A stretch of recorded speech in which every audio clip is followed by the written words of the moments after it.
Kongresi i BDI-s i planifikuar për më 20 dhjetor vjen si momenti më delikat politik për këtë parti që nga themelimi i saj. Pas më shumë se 20 vitesh dominim në skenën politike shqiptare, Bashkimi Demokratik për Integrim për herë të parë ndodhet në një situatë pa pushtet qendror dhe pa pushtet lokal. Kjo situatë ka imponuar domosdoshmërisht vetë analizë dhe vendime të guximshme, të cilat pritet të diskutohen në këtë kongres. Deklaratat për reforma shpeshherë kanë qenë të pranishme brenda BDI-s, por si duhet të jenë ato në të vërtetë? Dhe unë mendoj që BDI kësaj radhe, përveç që duhet bëj reformim të personave ose le të themi të njerëzve të cilët kanë qëndruar në krye të proceseve këto 20 vite, duhet të fokusohet më tepër në organizimin e brendshëm partijak dhe funksionalizimin e partisë si organ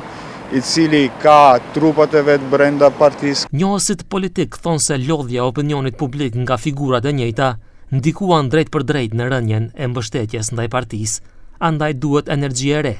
Analisti Sefer Selimi thotë se kjo situatë kërkon ndërhyrje të thellë strukturore. Do të ketë reflektim të thellë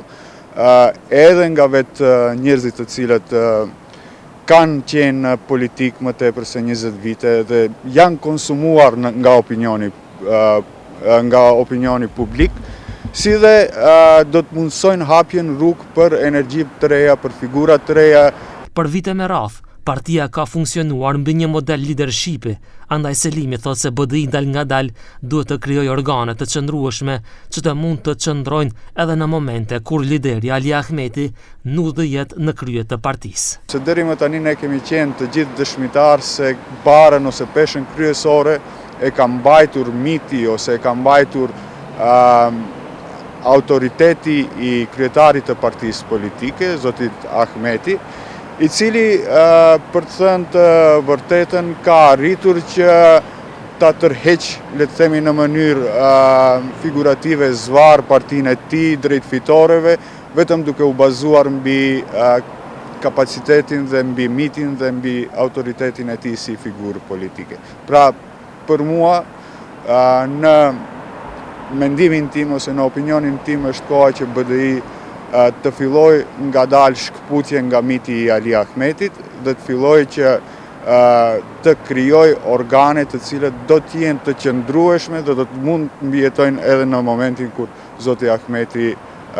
nuk do të jetë më në krye të partisë. Nga BDI shprehen të bindur se pas kongresit, partia do të jetë më e konsoliduar dhe me energji të reja në drejtim të realizimit të përcaktimeve. Dhe BDI gjithmonë ka qenë avangarde në skenën politike shqiptare për nga performanca jo vetëm kadrovike, po edhe për nga politikat të cilet dhe vlerat të cilet Bashkimi Demokratik për Integrim i ka promovuar dhe si rezultat e asaj ka marrë edhe mbështetjen e qytetarëve. Prandaj presim një kongres të suksesshëm ku Bashkimi Demokratik për Integrim do të del edhe më i konsoliduar, edhe më energjik në drejtim të realizimit të përcaktimeve të saj. Kur kanë mbetur edhe 4 ditë deri te mbajtja e kongresit, BDI është para një zgjedhjeje vendimtare, ose të vazhdoj me të njëjtën qasje dhe të njëjtët aktor politik, ose do të hap një kapitull të ri me ndryshime thelbësore. Kongresi i 20 dhjetorit pritet të jetë momenti kur kjo ndarje bëhet e qartë, sepse pa hapa konkret, çdo paralajmërim për reformë mbetet deklarativ.